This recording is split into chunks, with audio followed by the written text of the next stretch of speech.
Well, today my conversation is with Sonia Hollins and Sean Hollins, and they make for a powerful team. They're a husband and wife team. Sean is a graphic artist.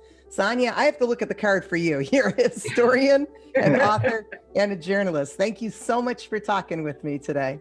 Thanks for having us. And you won the Business Arts Award. So did you have to submit work? You know, I wanted to really show how creative he is with arts. And so I submitted some different book samples. You want to get the chicken, Cindy? So what I did was I found books that he helped tell stories and bring their stories to life. So this one in particular, Cindy, the City Chicken, a woman came in and told us about when she was a little girl, she had a chicken as a pet. And a reporter at the Gazette saw her with this little chicken, and he said, I want to do a story on you. So she came in and she showed us the news article. Here to show it here. The news article from the Gazette of her when she was a little girl. And so then at the same time, there was an artist that they had known that they wanted to work with.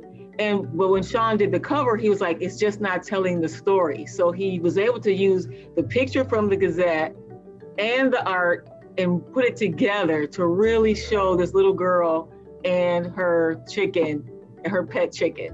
So, you know, those type of covers I thought was really creative. So I entered that one. I also entered the one he did with the Ladies Library Association. Love it. And he helped them put their book together of their history.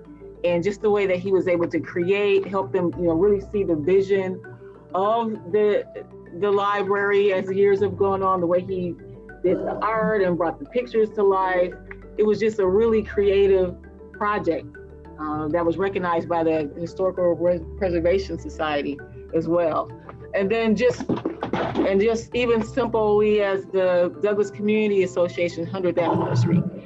And the story that the book told, he was able to really incorporate a lot of the images of the story and just really bring out some of those artifacts and images and bring the story to life in so many different ways. So it's not just, you know, me helping the client get the story told, it's how do we make it visually appealing to anybody who reads it, even if there's a kid who's looking at the book and not even reading it.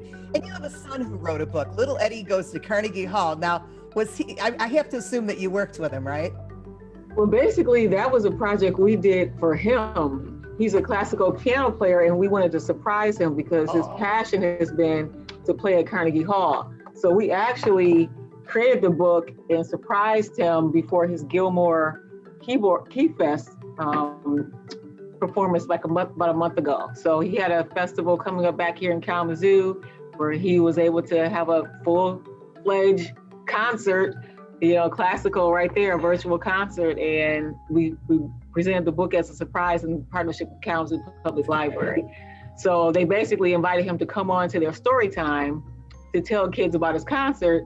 And they said, well, can you stay around for the book we're reading? And then we surprised them with that book. So he was in shock. So it was pretty fun doing that for him. And since then, Carnegie Hall has contacted us and they have the book in their bookstore. How cool is that? Where do you begin? You know, listen to the client. What is your goal? Is your goal just to have it for the family, or is your goal to have it, you know, for the world? Once we know that, we're able to help you find your audience and try to make a cover that works best. This particular one is a paramedic out of, where is he out of? Brighton.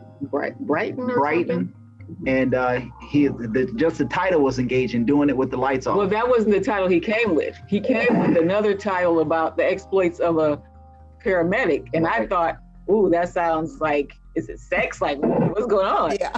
No, it's just the story of my life as a paramedic. And I was like, wow, what about doing it with the lights on? Like, if you really want to have that, you know, same appeal to grab someone, you're doing it with the lights on. It's like, wow, what is that about? So to take his book, make a cool title, and then, you know, bring the ambulance aspect into it. And then with his, you know, PR, make a little postcard with him with the book.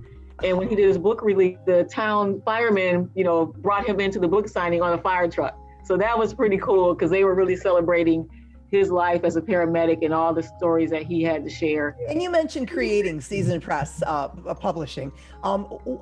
Why did you do it? I had my business designing. Sonia had a story. She was a writer in Battle Creek Enquirer, and she was coming across all these famous musicians that were from Battle Creek. And she observed a funeral at outside the windows, like, who are all those people? And they shared, oh, that's one of the artists that had passed on. So she started gathering all this information from all these artists. And so we put together this book, and at the time, we put together this, her first book for Here I Stand. And I thought it was phenomenal. I was like, this is great, this is beautiful. And we went to a book signing, and we laid our little books on the table next to other people that had been doing this. And I was like, our book doesn't look too good. Right. And so we came back and revamped it, and we changed it into something that was more shelf appeal. But again, we're just doing this for ourselves. That was the whole purpose behind just how we actually got into writing, putting books together, and people seeing our project that we did for ourselves, and it's like, well, I got a book that I want to write, and that's kind of how it just started to grow from word of mouth. What does it mean having this publishing company right here in Kalamazoo? We're not only able to help people create a book, but to help them have a platform. So this guy from Battle Creek, he's a column writer.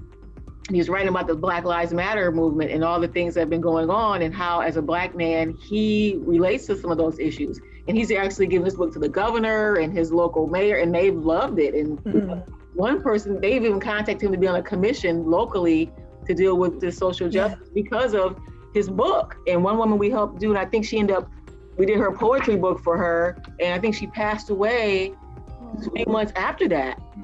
So it was an opportunity for her to, have this project done that she had been wanting her whole life to do, was to create a book, and we were able to help make that happen.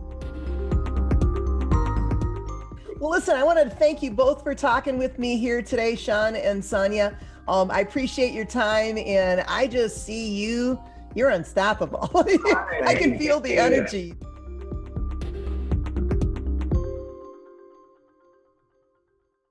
Support for Kalamazoo Lively Arts is provided by the Irving S. Gilmore Foundation, helping to build and enrich the cultural life of Greater Kalamazoo.